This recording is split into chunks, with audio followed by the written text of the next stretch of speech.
नमस्कार प्रेक्षकांनो. ठरलं तर मगच्या आजच्या भागात आपण पाहणार आहोत. सचिन रूममध्ये निघून गेल्यामुळे अस्मिताचा मूड खराब झालेला असतो.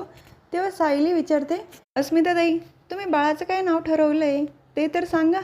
तेव्हा अस्मिता म्हणते, मी आज नाही सांगणार, बारशाच्या दिवशी सांगेल. तेव्हा अश्विन म्हणतो, बारशाच्या दिवशी तरी सांगशील ना.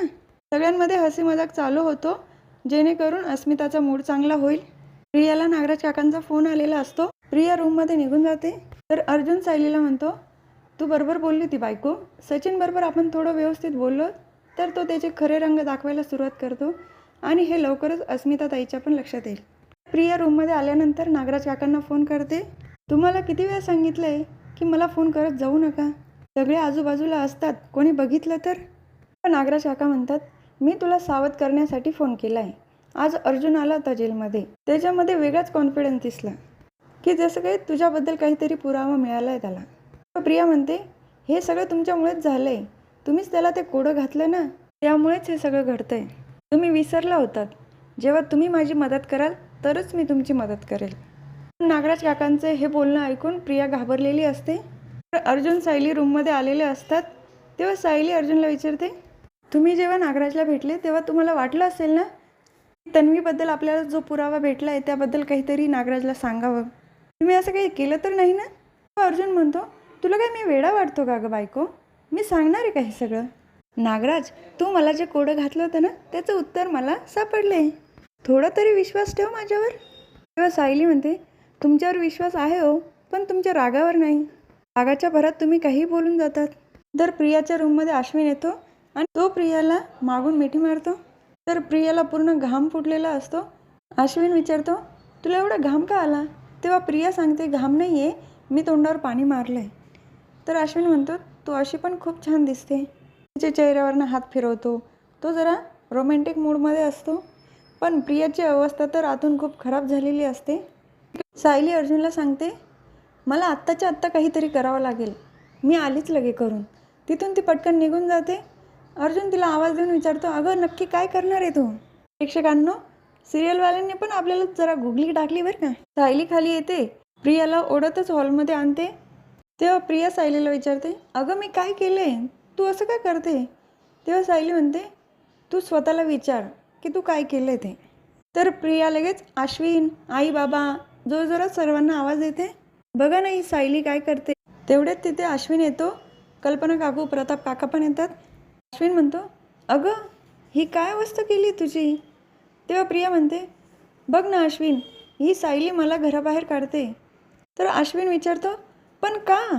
तेव्हा सायली म्हणते, ही तन्वी नाही तर बबली सदाशिव लोखंडे आहे. हे ऐकल्यानंतर तर सगळ्यांना धक्काच बसतो. अश्विन म्हणतो, काय बडबडते, काय पुरावा आहे तुमच्याकडे. तेव्हा अर्जुन पुरावे दाखवतो. पुरावा पाहिजे आहे ना, बघ यामध्ये. तर अश्विनला पण पुरावे बघून धक्का बसतो. प्रिया म्हणते, अश्विन हे सगळं खोटं आहे, मीच आहे तन्वी. हात जोडून सगळ्यांना सांगत असते, आई, बाबा मी तुमची तन्वी आहे. अश्विन ते पुरावे कल्पना काकूंना पण दाखवतात. तेव्हा त्या म्हणतात, तू तन्वी नाही आहे, हे पुरावे काही खोटं बोलताय. तर अश्विन म्हणतो, तन्वी एक शब्दही बोलू नको, तू तन्वी नाहीच आहे, तू खोटारडी प्रिया मधुकर आहे. तुला या घरात राहण्याचा काही अधिकार नाही. राहण्याचाच काय, आमच्या समोर उभं राहण्याचा सुद्धा अधिकार नाही तुला. कल्पना काकू विमलला बॅग आणायला लावतात. विमल बॅग आणून देते. सायली प्रियाला हाताला धरून घराबाहेर काढते, दरवाजा लावून घेते. प्रिया बाहेरून खूप आवाज येते पण कोणीही दरवाजा उघडत नाही. लगेच ती झोपेतनं उठून डचकते. तर अश्विन म्हणतो, अगं तन्वी काय झालं, केव्हाची तू मला आवाज देते, काही वाईट स्वप्न बघितलं का. तर प्रिया म्हणते, अश्विन मी घरातल्या सगळ्यांचं मन जिंकण्याचा प्रयत्न करते, पण कोणी माझ्यावर विश्वास ठेवत नाही आहे आणि मला घराबाहेर काढण्याचा प्रयत्न केला त्यांनी. तेव्हा अश्विन म्हणतो, मी आहे ना तुझ्यासोबत, असं काही होणार नाही. प्रिया म्हणते, तू माझी नेहमी साथ देशील ना. तर अश्विन म्हणतो, तू जर खरी असशील ना तर 201% मी तुझी साथ देईल. तेव्हा प्रिया मनात विचार करते, माझं सत्य तुला समजलं तर तू स्वतः पहिल्यांदा मला घराबाहेर काढशील. तर सायली रूममध्ये आलेली असते आणि अर्जुन विचारतो, काय केलं तू खाली जाऊन, एवढी धावत गेली ती. तर सायली म्हणते, दूध गॅसवर होतं ना, तर गॅस बंद करून आली. अर्जुन म्हणतो, आपला एवढा महत्त्वाचा विषय चालू होता आणि तू घाईमध्ये गॅस बंद करायला गेली. तर सायली म्हणते, अहो ते महत्त्वाचं होतंच ना, नाहीतर मग दूध ओतू गेलं असतं. चला आता बराच उशीर झाला आहे, झोपा बरं आता. बघितलं ना प्रेक्षकांनो, सिरियलवाल्याने कशी गुगली टाकली आपल्याला. सायली खाली गेली, तेवढ्यात प्रियाला स्वप्न पण पडलं. असो, पुढे बघूया. तर प्रिया तिच्या रूममध्ये तोच विचार करत असते स्वप्नाबद्दल. तर तिला साक्षीचा फोन येतो, पण ती काही उचलत नाही. परत येतो, ती परत कट करते. तिसऱ्यांदा फोन घेते. अगं साक्षी, का फोन करते तू मला? तेव्हा साक्षी म्हणते, मी तुझ्यासाठी हवं ते करेल, पण प्लीज आत्ता सचिनला तू मला भेटायला पाठव. तेव्हा प्रिया म्हणते, अगं हे कसं शक्य आहे, मी कसं काय पाठवू शकते त्याला? साक्षी खूपच विनवणी करत असते. तेव्हा प्रिया म्हणते, ठीक आहे, मी पाठवते, फोन ठेव आता. फोन ठेवल्यानंतर स्वतःच विचार करते, आता मी कोणासाठी काही करणार नाही, मला फक्त आता माझा स्वतःचा विचार करायला पाहिजे. तर दुसरीकडे अर्जुन, प्रताप काका आणि कल्पना काकू नाश्ता करत असतात. तिथेच प्रिया पण उभी असते. तिला साक्षीचा मेसेज येतो, प्लीज माझी मदत कर, मी तुझ्यासाठी काही पण करायला तयार आहे.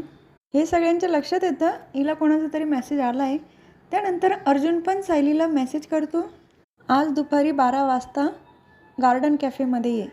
तो मेसेज प्रिया बघते आणि तिला एक युक्ती सुचते. साक्षी आणि सचिनला पण त्याच गार्डनमध्ये भेटायला बोलवलं तर सायली आणि अर्जुनच्या समोर सचिनचं सत्य येईल आणि ते त्याच गोष्टीमध्ये गुरफटतील.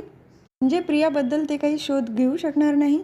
तर ती साक्षीला पण त्याच गार्डनमध्ये बोलवते. तर सचिनला साक्षीचा मेसेज आलेला असतो, 12 वाजता गार्डन कॅफेमध्ये येऊन भेट, नाही आला तर मी घरी येईल. तर सचिन विचार करत असतो, आता मी बाहेर पडू तरी कसा? त्याच वेळेला तिथे प्रिया येते. अश्विनने अस्मितासाठी काही सप्लिमेंट आणायला लावले, तू आणतोस का? तेव्हा सचिन म्हणतो, अस्मितासाठी काही आणायचं असेल आणि मी नाही म्हणेल असं होईल का? दाखव, मी आत्ता लगेच जातो. तर अस्मिता म्हणते, अगं बघू बरं मला. तर प्रिया म्हणते, आपल्याला काही कळतं का? अश्विनने दिलं म्हणजे बरोबरच असणार. तुला आई बाहेर बोलवते, येतेस का तू? अस्मिता तिथून निघून जाते. तर सायली कॅफेमध्ये येऊन पोचलेली असते आणि ती अर्जुनला मेसेज करते. तेव्हा अर्जुन मीटिंगमध्ये बिझी असल्याचं कारण सांगून सायलीला तिथेच थांबायला लावतो. त्याच वेळेला तिथे साक्षी आणि सचिन ते पण येतात. साक्षी सचिनला म्हणते, मी किती कॉल केले, मेसेजेस केले, रिप्लाय का देत नाही तू? तेव्हा सचिन म्हणतो, अगं काही गोष्टी समजून घे, सगळे असतात समोर म्हणून मला रिप्लाय नाही देता येत, पण तुला मी खूप मिस करतो, आल्यानंतर लगेच तुला मिठी मारतो ना. तर साक्षी पण सचिनच्या बोलण्यात येते. सायलीला परत अर्जुनचा मेसेज येतो की मला येता येणार नाही, तूच ऑफिसला येऊन जा. तर सायली निघते. त्याच वेळेला सचिन आणि साक्षी पण निघतात. आधी चेहऱ्यावर मास्क असतो, पण तिथला वेटर त्यांना सांगतो, तुम्ही बिलचं पेमेंट केलेलं नाही आहे आणि तुम्ही मास्क काढा बरं. तेव्हा साक्षी म्हणते, मी मास्क काढल्यानंतर तुमच्या लक्षात येईल का आम्ही पेमेंट केलं आहे की नाही? आम्ही जर काही ऑर्डरच केली नाही तर पेमेंट कसं काय करणार? तर सचिन म्हणतो, जाऊ दे साक्षी, मास्क काढून दाखव. ते दोघंही मास्क काढून दाखवतात. त्याच वेळेला सायलीचं लक्ष सचिन आणि साक्षीकडे जातं. ती दोघांचा पण फोटो काढून घेते. साक्षी शिकरे जिवंत आहे आणि ती सचिन भाऊजीबरोबर काय करते? म्हणजे सचिन भाऊजीच्या आयुष्यामध्ये जी मुलगी ती साक्षी शिकरे. त्याच वेळेला सचिन आणि साक्षीचं लक्ष सायलीकडे जातं. दोघंही खूप घाबरलेले असतात. तर हा भाग इथेच संपतो. पुढील भागात बघायला मिळतं की सायली घरी आलेली असते. प्रताप काका आणि कल्पना काकूंना ती सांगत असते, मी आज सचिन भाऊजींना कॅफेमध्ये बघितलं आणि त्यांच्याबरोबर साक्षी महिपत शिकरे पण होती. तर तिथे चैतन्य आणि अर्जुन दोघं येतात. अश्विन पण येतो. अर्जुन विचारतो, तुला खात्री आहे की ती साक्षी शिकरेच होती? तेव्हा सायली म्हणते, 1001% मला खात्री आहे की ती साक्षीच होती. उद्याचा भाग खूप मस्त असणार आहे हां प्रेक्षकांनो, कारण खूप मोठा धमाका होणार आहे. तेव्हा उद्या पुन्हा भेटूया, ठरलं तर मगच्या पुढच्या व्हिडिओमध्ये. तोपर्यंत माझ्या व्हिडिओला लाईक करा, शेअर करा, सबस्क्राईब करा, बेल आयकॉन दाबायला विसरू नका. Tata bye and take care.